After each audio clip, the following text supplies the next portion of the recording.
JavaScript interview questions and ఆన్సర్స్లో భాగంగా ఈరోజు మనము అసలు ఎరే అంటే ఏమిటి, ఎరేలో ట్రావర్సల్ అంటే ఏమిటి అనేది మనము ఈ జావాస్క్రిప్ట్లో ఎలా ఉంటుంది, దానికి సంబంధించిన ఇంటర్వ్యూ క్వశ్చన్స్ అనేది ఎలా ఉండొచ్చు అనేది ఈ వీడియోలో మనము డీటెయిల్గా నేర్చుకుందాము. ఇంకా లేట్ చేయకుండా వీడియోని స్టార్ట్ చేసేద్దాం. ముందుగా నేను అసలు జావాస్క్రిప్ట్లో ఎరే ఏంటో నేను ఎక్స్ప్లెయిన్ చేయడానికి ట్రై చేస్తాను. అసలు ఎరే అనేది మనకు ఎందుకు అవసరం అనేది కూడా నేను ఎక్స్ప్లెయిన్ చేయడానికి ట్రై చేస్తాను. అందుకోసం ముందుగా నేను విజువల్ స్టూడియో కూడా నేను తీసుకున్నాను. దానిలో ఒక HTML ఫైల్ యాడ్ చేసి దానిలో index.js అనే ఎక్స్టర్నల్ జావాస్క్రిప్ట్ ఫైల్ని HTMLకి లింక్ చేసి ఉంచాను. సో దానిలో భాగంగా ఇక్కడ నేను ఏం చేస్తున్నాను అంటే ఫస్ట్ మనము జావాస్క్రిప్ట్లో ఏదైనా ఒక వేరియబుల్లో వాల్యూని క్రియేట్ చేయాలి అంటే లేదా వాల్యూని సెట్ చేయాలంటే ఇలాగ మనము వేర్ కానీ లెట్ కానీ కాన్స్ట్ కానీ ఇలాగ యూజ్ చేసి మనము వేరియబుల్ని డిక్లేర్ చేసి వాల్యూ అనేది అసైన్ చేస్తాం. ప్రజెంట్ ఇక్కడ నేను లెట్ ఏ అనే వాల్యూని తీసుకొని ఇలాగా వేరియబుల్ నేమ్ తీసుకుని దానిలో 10 అనే వాల్యూని ఇచ్చాను. అదేవిధంగా నేను నెక్స్ట్ లైన్లో ఏ ఈక్వల్ టు 20 అని చెప్పేసి నేను ఇలాగ మరలా నేను తీసుకుంటాను. సో ఇక్కడ ఏం చేస్తున్నామంటే మనము లెట్తో ఆల్రెడీ వేరియబుల్ని డిఫైన్ చేసాము కాబట్టి మరలా లెట్తో మళ్ళీ రీడిక్లేర్ అనేది మనం చేయలేము. సో అందుకని నేను ఇక్కడ మరలా లెట్ అనే వాల్యూని తీసుకొని నేను b ఈక్వల్ టు 20 అని చెప్పేసి నేను ఇచ్చేసాను. సో ఇలాగ మనము రెండు వాల్యూస్ని కనుక మనము ఒకదాని తర్వాత ఒకటి ఒక వేరియబుల్లో ఇలాగ స్టోర్ చేయాలి అంటే మనం ఇక్కడ ఏం చేస్తున్నాము, వేరియబుల్స్లో స్టోర్ చేస్తున్నాము. బట్ ఇక్కడ మనము ఇలాగ నెంబర్ ఒకే గ్రూప్కు సంబంధించిన వాల్యూస్ని కనుక ఒక ట్రే లాగా ఏదైనా తీసుకొని దానిలో మనము లేబులింగ్ నెంబర్ లాంటిది ఏదైనా ఇచ్చుకొని వాటి ద్వారా మనము వేరియబుల్స్ని ఐడెంటిఫై చేసుకునే మెకానిజం కోసం, అంటే సింపుల్గా చెప్పాలి అంటే మనం మల్టిపుల్ వాల్యూస్ని ఒకే వేరియబుల్లో స్టోర్ చేయాలి అంటే మనము ఎరే అనే దాన్ని యూజ్ చేస్తాం. బట్ ఇక్కడ మాత్రం మనకున్న వేరియబుల్స్లో వాల్యూని డిక్లేర్ చేయడం కోసము ఇలాగ 1 by 1 వేరియబుల్ నేమ్ తీసుకొని ఇలాగ ఇవ్వాలి. బట్ ఎరేలో ఏంటంటే లెట్స్ ఏ నేను ఇక్కడ ఎరే అని చెప్పేసి ఇలాగ తీసుకొని ఎరేని ఇలా డిఫైన్ చేస్తాము 2 స్క్వేర్ బ్రాకెట్స్తో. ఆ తర్వాత మనము మల్టిపుల్ వాల్యూస్ని ఇలాగ కామా బేస్డ్గా మనము ఇలా ఇచ్చుకొని 1 by 1 ఇలాగ మల్టిపుల్ వాల్యూస్ని ఒకే వేరియబుల్లో స్టోర్ చేసి ఈ వాల్యూస్ అన్నింటినీ మనము యాక్సెస్ చేయొచ్చు, అన్నింటినీ ఒకేసారి యాక్సెస్ చేయొచ్చు, లేదా 1 by 1 అనే వాల్యూని మనము యాక్సెస్ అనేది చేయొచ్చు. బట్ అన్నింటినీ ఒకేసారి యాక్సెస్ చేయడానికి కుదరదు, అది ట్రావర్సల్ యూజ్ చేసి మాత్రం వాల్యూస్ని యాక్సెస్ చేస్తాం. బట్ 1 by 1 వాల్యూ అనేది మనము ఇక్కడ యాక్సెస్ అనేది చేయడం కోసము ఈ అరే అనేదాన్ని స్టోర్ చేయొచ్చు. బట్ ఈ అరేలో మెయిన్ ఇంపార్టెన్స్ ఏంటి అంటే మల్టిపుల్ వాల్యూస్ని ఒకే వేరియబుల్లో మనము స్టోర్ అనేది చేయొచ్చు. దానికోసమే మనకు అరే అనేది ఉపయోగపడుతుంది. సో బట్ ఇప్పుడు ఈ ఎరేలో కనుక మీరు మెథడ్స్ని మీరు కనుక అబ్జర్వ్ చేశారంటే లెట్స్ ఏ నేను ఇప్పుడు 20 అనే వాల్యూని నేను యాక్సెస్ చేయాలంటే ఇలా నేను console.log అనేది ఇలాగ తీసుకుని నేను వేరియబుల్ నేమ్ని నేను ఇస్తున్నాను. ఇలాగ ఇచ్చిన తర్వాత దీని కనుక మీరు ఈ HTMLని వెబ్ పేజ్లో మీరు కన్సోల్లో ఓపెన్ చేసి చూడొచ్చు. లేదు అంటే మీరు ఇలాగ టెర్మినల్ కనుక ఓపెన్ చేశారంటే మీ సిస్టంలో నోడ్ కనుక ఇన్స్టాల్ అయి ఉంటే మీరు ఇలా టెర్మినల్ ఓపెన్ చేసి నోడ్ స్పేస్ డైరెక్ట్గా మీరు జావా స్క్రిప్ట్ ఫైల్ని దేన్ని ఎగ్జిక్యూట్ చేస్తున్నారో ఆ ఫైల్ నేమ్ ఇలాగ ఇస్తే మీరు కన్సోల్ ఏ వాల్యూస్ ఉన్నాయో ఇలా వచ్చేస్తాయి. సో నేను ప్రజెంట్ మనం మల్టిపుల్ టైమ్స్ని స్క్రీన్ షిఫ్ట్ చేయకుండా ఉండడం కోసము నేను ఇలాగే ఇస్తున్నాను. బట్ ఇక్కడ మీరు చూడండి, నేను ఒక ఎరేని కన్సోల్ చేసినప్పుడు దాని లోపల ఉన్న వాల్యూస్ అన్నీ కూడా ఎలా వచ్చాయి, ఇలా ఒక స్క్వేర్ బ్రాకెట్లో 1 by 1 కామా బేస్డ్గా వాల్యూస్ అనేవి వచ్చాయి. లెట్స్ ఇప్పుడు నేను 10 అనే వాల్యూని కనుక యాక్సెస్ చేయాలి అంటే లేదా 20 అనే వాల్యూని యాక్సెస్ చేయాలంటే ఏం చేయాలి, ఇప్పుడు నేను 20 అనే వాల్యూని యాక్సెస్ చేయాలంటే ఏం చేయాలంటే ఇలాగ ఎరే అనే దాన్ని ఇలాగ తీసుకొని వేరియబుల్ నేమ్ని ఇలాగ నెక్స్ట్ మళ్ళీ వేరియబుల్ నేమ్ తీసుకొని ఇలాగ స్క్వేర్ బ్రాకెట్స్లో ఎరే నేమ్ పక్కన మనము స్క్వేర్ బ్రాకెట్స్లో దాని ఇండెక్స్ నెంబర్ అనేది ఇవ్వాలి. ఇది కూడా చూడండి, లెట్స్ సే నేను ఇక్కడ ఇండెక్స్ నెంబర్ 1 అని ఇచ్చాను. సో బట్ చూడండి, బట్ ఇండెక్స్ నెంబర్ అంటే ఏంటో నేను చూస్తాను. ఎరే ఆఫ్ ఇలాగ స్క్వేర్ బ్రాకెట్స్లో ఇండెక్స్ నెంబర్ అనేది ఒకటి ఇవ్వాలి. సో, ఇప్పుడు మరలా నేను ఇండెక్స్ డాట్ జేఎస్ అనే దాన్ని ఇలాగ కన్సోల్ ఇస్తే దాన్ని నెక్స్ట్ సెకండ్ కన్సోల్‌లో ఏమని వచ్చింది వాల్యూ 20 అనే వాల్యూ మనం యాక్సెస్ చేయగలిగాము.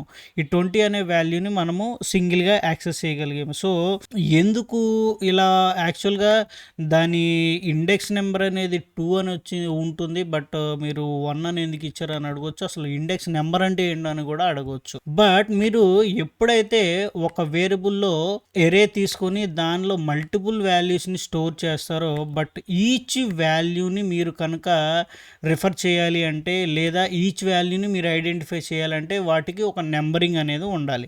లెట్స్ సే మీరు ఒక ఎగ్ ట్రే కానీ ఎగ్ ట్రే అనేదాన్ని తీసుకోండి. ఇప్పుడు ఒక ఎగ్ ట్రేలో 30 ఎగ్స్ అనేవి ఉంటాయి. సో, ఇప్పుడు ఈచ్ ఎగ్‌ని కనుక మీరు ఐడెంటిఫై చేయాలంటే ఫస్ట్ లైన్ నుంచి లాస్ట్ లైన్ వరకు 1, 2, 3 అని చెప్పేసి మీరు నెంబరింగ్ అనేది ఇలా ఇచ్చుకుంటూ ఒకదాన్ని ఒకటి ఐడెంటిఫై చేయాలి. అలాగే ఈ అరేలో ఉన్నటువంటి వాల్యూస్‌ని కనుక ఐడెంటిఫై చేయాలి అంటే వీటికి కూడా ఒక నెంబరింగ్ అనేది ఉండాలి. సో, కంప్యూటర్ అనేది మనం ఇచ్చే వాల్యూని ఐడెంటిఫై చేయాలి కదా! మనం ఇచ్చే కమాండ్స్‌ని అర్థం చేసుకొని మనకి కన్సోల్‌లో లేదా మనకు కావాల్సిన అవుట్‌పుట్ ఇవ్వాలి అంటే, లేదా కావాల్సిన డేటాని ఎరే లోపల ఉన్న కావాల్సిన వాల్యూని ఐడెంటిఫై చేయాలంటే వాటికి కూడా ఒక నెంబరింగ్ ఉంటుంది. బట్ ఈ నెంబరింగ్ ఎలా స్టార్ట్ అవుతుందంటే జావా స్క్రిప్ట్ ఎరేస్‌లో 0 నుంచి స్టార్ట్ అవుతుంది. లెట్స్ సే మీరు ఈ ఎరే లోపల 10ని కనుక రిఫర్ చేయాలంటే 0 అనే నెంబర్ ఉంటుంది. 20ని కనుక రిఫర్ చేయాలంటే 1 ఉంటుంది. 30ని కనుక రిఫర్ చేయాలంటే 2 అని ఉంటుంది. ఇలాగ సో అండ్ సో ఇలాగ ఏదైనా సరే మీరు ఎండ్ ఆఫ్ ద ఎరే వరకు ఏదైనా సరే దీని రిఫరింగ్ ఎలా ఉంటుందంటే 0 నుంచి లాస్ట్ వరకు ఇలాగ అన్ని నెంబర్స్ అనేవి 0తో స్టార్ట్ అయ్యి దాన్ని లాస్ట్ నెంబర్ వరకు అలాగా నెంబరింగ్ లేబుల్ అనేది ఆటోమేటిక్‌గా అటాచ్ అయిపోతుంది. సో, అందుకనే మనము ఈ ఎరే లోపల ఉన్న 20 అనే వాల్యూని యాక్సెస్ చేయడం కోసము ఇలాగా 1 అనే ఒక నెంబర్ ఇచ్చాము. ఈ నెంబరింగ్‌నే ఇండెక్సింగ్ అని చెప్పేసి అంటూ ఉంటారు. సో, దాని ఇండెక్స్ నెంబర్ ఏంటి అని అడిగితే గనక 20 యొక్క ఇండెక్స్ నెంబర్ అంటే ఏంటి అంటే 1 అనేది వస్తుంది. సో, ఒకవేళ మీరు లాస్ట్‌ని 50 వాల్యూని మీరు కనుక యాక్సెస్ చేయాలంటే ఏం చేయాలి? దాని ఇండెక్స్ నెంబర్ మీరు ఐడెంటిఫై చేయాలి. అలాగా 0, 1, 2, 3, 4 ఒకవేళ దాని ఎరేలో ఇండెక్స్ నెంబర్ 4 అనే గనుక ఇస్తే మీరు కన్సోల్‌లో మీరు చూడండి 50 అనే వాల్యూ వస్తుంది. కొన్నిసార్లు మీరు అబ్జర్వ్ చేశారంటే దీనిలో ఉన్నటువంటి highest index number, lowest index నెంబర్‌ని కనుక మిమ్మల్ని అడిగారనుకోండి, ఈ ఎరేలో హైయెస్ట్ ఇండెక్స్ నెంబర్ ఏది అంటే ఈ ఎరేలో హైయెస్ట్ వాల్యూ ఏది 50. ఆ 50 యొక్క ఇండెక్స్ వాల్యూ ఏది? హైయెస్ట్ వాల్యూ అంటే ఈ నెంబరింగ్‌లో ఉన్న 50 అని కాదు. ఈ లాస్ట్‌లో ఉన్న ఎలిమెంట్ యొక్క వాల్యూని దాని యొక్క ఇండెక్స్ నెంబర్ ఎంత అని అడిగితే అది ఎలా వస్తుందంటే దీని లోపల ఎన్ని ఎలిమెంట్స్ ఉన్నాయో అన్ని ఎలిమెంట్స్‌ని మనం ప్రింట్ చేయాలి. ఫస్ట్ థింగ్ దీనిలో ఎన్ని ఎలిమెంట్స్ ఉన్నాయి? 1, 2, 3, 4, 5. 5 ఎలిమెంట్స్ ఉన్నాయి. బట్ దాని ఇండెక్స్ నెంబర్ అంటే ఏంటి? 4 అని వస్తుంది. సో, ఈ ఎరేలో దాని హైయెస్ట్ ఇండెక్స్ నెంబర్ 4. దాని లోయెస్ట్ ఇండెక్స్ నెంబర్ ఎక్కడ స్టార్ట్ అవుతుంది? ఆల్వేస్ 0. జావా స్క్రిప్ట్‌లో ఎప్పుడైనా సరే ఏ ఎరేకైనా సరే లోయెస్ట్ ఇండెక్స్ నెంబర్ ఏమని వస్తుందంటే 0 అని ఉంటుంది. హైయెస్ట్ ఇండెక్స్ నెంబర్‌ని మీరు చూడాలనుకుంటే దాని లోపల ఎన్ని ఎలిమెంట్స్ ఉన్నాయో వాటన్నింటిని లెక్కపెట్టి దానిలోంచి -1 తీయాలి. సపోజ్ ఇప్పుడు మనము దీనిలో డైనమికల్‌గా మనము చూడాలి అంటే ఎలా అంటే ఇప్పుడు ఎరేకి దానికి లెంత్ అనే ఒక మెథడ్ ఉంటుంది.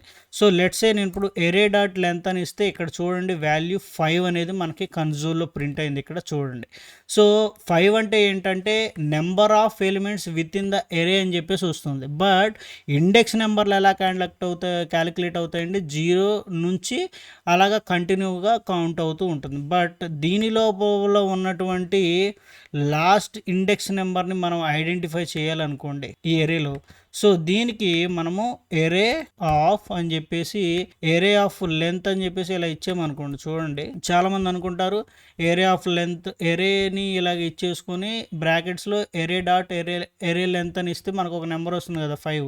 అది ఇస్తే ఆటోమేటిక్‌గా లాస్ట్ నెంబర్ వస్తుందేమో అనుకుంటూ ఉంటారు. బట్ ఇలా చూడండి మనం ఇస్తే మనకి అన్‌డిఫైన్డ్ అనే వాల్యూ వస్తుంది. ఎందుకంటే లెంత్ అంటే మనకి దాని లోపల ఎన్ని వాల్యూస్ ఉన్నదని ఇది ఇస్తుంది తప్ప దాని యొక్క ఇండెక్స్ నెంబర్ నెంబర్ అనేది ఇవ్వాలి. దాని ఎగ్జాక్ట్ లాస్ట్ ఎలిమెంట్ యొక్క ఇండెక్స్ నెంబర్ని మనం ఆల్వేస్ జావా స్క్రిప్ట్లో ఫైండ్ అవుట్ చేయాలంటే ఎరేస్కి ఎరే డాట్ లెంత్ -1 అని ఇలా ఇచ్చారనుకోండి, ఆటోమేటిక్గా జావా స్క్రిప్ట్లో రిగార్డ్లెస్ ఎన్ని ఎలిమెంట్స్ ఉన్నా సరే దీనిలో ఇదిగోండి దాని లాస్ట్ ఎలిమెంట్ అనేది మీరు యాక్సెస్ చేయొచ్చు. ఇదిగోండి చూడండి, సపోజ్ ఇప్పుడు నేను మళ్ళీ ఎరేలో డేటా అనేది యాడ్ చేసిన తర్వాత మరలా ఇదిగోండి చూడండి, దాని last index number last element number ఏమొచ్చింది 70 అని వచ్చింది. నాకు ఎంత వచ్చింది 50 వచ్చింది. ఎందుకంటే ఇప్పుడు ఆటోమేటిక్గా కొన్నిసార్లు ఎరేలో ఉన్న వాల్యూస్ కనుక చేంజ్ అవుతూ ఉండడం వల్ల మనం లాస్ట్ ఎలిమెంట్ని ఫైండ్ అవుట్ చేయాలంటే ప్రాబ్లం అవుతుంది. సో దాన్ని డైనమికల్గా మనము ఐడెంటిఫై చేయాలంటే ఎరే డాట్ లెంత్ -1 అని చెప్పేసి ఇలా తీసుకొని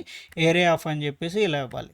సో ఇలాగ మనము ఎరే లోపల ఉన్న వాల్యూస్ని, దాని ఇండెక్స్ని, ఇండెక్స్ నెంబర్స్ని, వాటిని ఎలా యాక్సెస్ చేయాలనేది మనం ఇప్పుడు చూసాం. బట్ ఇప్పుడు ఈ ఎరేని ఎలా ట్రావెర్సల్ చేయాలి? ట్రావెర్సల్ అంటే ఏంటంటే ఈచ్ ఎలిమెంట్ని ఎలా డిటెక్ట్ చేయాలి, లేదా ఈచ్ ఎలిమెంట్ని ఎలా తీసుకొని దాన్ని ఎలా మ్యానిపులేట్ చేయాలనేది ట్రావెర్సల్లో వస్తుంది. అంటే దాన్ని మీరు ఈచ్ ఎలిమెంట్ని యాక్సెస్ చేసుకొని మీకు నచ్చినట్లుగా ఆ వాల్యూని మీరు వాడుకోవచ్చు, లేదా మోడిఫై చేయొచ్చు. దీన్ని ట్రావెర్సల్ అని చెప్పేసి అంటూ ఉంటారు. ట్రావెర్సల్ అంటే సింపుల్గా ఎరే లోపల ఉన్న ఈచ్ ఎలిమెంట్ని చూడటం. సో దానికోసము మనకి జావా స్క్రిప్ట్లో చాలా వేస్ ఉన్నాయి. ముందుగా ఉన్న వే ఏంటంటే, మనము యూజ్ చేసుకోవాల్సిన వే ఏంటంటే, జావా స్క్రిప్ట్లో ఫర్ లూప్ అనేది మనము యూజ్ చేసుకోవచ్చు. లెట్స్ ఇక్కడ నేను ఫర్ అనే ఒక లూప్ తీసుకుంటున్నాను. లెట్ i = 0 అనే వాల్యూని i = 0 అని ఇలాగ తీసుకుంటున్నాను. ఆ తర్వాత i array డాట్ లెంత్ అని చెప్పేసి ఇలాగ తీసుకుని i++ అని చెప్పేసి ఇలాగ ఇస్తున్నాను. సో మీకు చాలా మందికి డౌట్ రావచ్చు, ఎరే డాట్ లెంత్ అనేది నేను ఎందుకు తీసుకున్నానంటే, ఎరే డాట్ లెంత్ అనేది ఏంటంటే ఎరే లోపల ఉన్న ఎన్ని వాల్యూస్ ఉన్నాయో అన్ని వాల్యూస్ యొక్క లెంత్ అనేది వస్తుంది. ఎన్ని వాల్యూస్ ఉన్నాయో దాని యొక్క వాల్యూ ఇస్తుంది.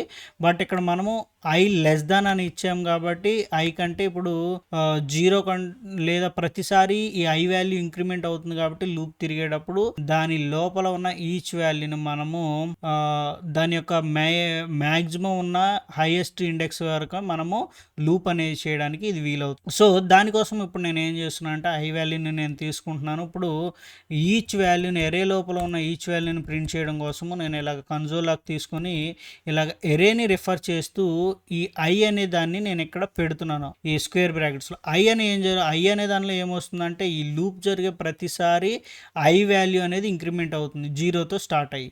సో ఎప్పుడైతే లూప్ స్టార్ట్ అవుతుందో ఎరే ఆఫ్ 0 అనే దాన్ని ప్రింట్ చేస్తుంది. ఎరే ఆఫ్ 0 అంటే ఏమొస్తుంది 10 అని వస్తుంది. ఆ తర్వాత నెక్స్ట్ లూప్కి వెళ్ళేటప్పుడు i వాల్యూ 1కి వెళ్తుంది. సో అలాగే ఈచ్ వాల్యూ అనేది కౌంట్ చేసుకుంటూ రెఫర్ అవుతూ లేదా ఈచ్ వాల్యూని అనేది ఇది యాక్సెస్ అనేది చేస్తుంది. ఇప్పుడు నేను ఏం చేస్తున్నాను, ఇప్పుడు మరలా కన్సోల్ చేస్తున్నాను. ఇదిగోండి చూడండి, ఈచ్ వాల్యూ అనేది ఇక్కడ మనకి టెర్మినల్లో ప్రింట్ అయిపోయింది. ఇంకో 10, 20, 30, 40, 50, 60, 70 ఇలాగ ప్రతి వాల్యూ అనేది మీకు ప్రింట్ అయిపోతూ ఇలాగ వచ్చింది. సో ఇది ఒక వే, అంటే ఈచ్ వాల్యూని మనం ఎలా యాక్సెస్ చేయొచ్చు అనేది ఇది ఒక వే. మీరు కావాలంటే నేను చెప్పాను కదా, మీరు ఈచ్ వాల్యూకి మీకు నచ్చినట్లుగా మోడిఫై చేసుకోవచ్చు. లెట్స్ ఈచ్ వాల్యూకి నేను +1 అనేది యాడ్ చేస్తున్నాను. ఇక్కడే కన్సోల్లో చూడండి, ప్రతి వాల్యూకి +1 యాడ్ అవుతుంది. పైన ఏమో 10, 20 ఇలా ఉన్నాయి.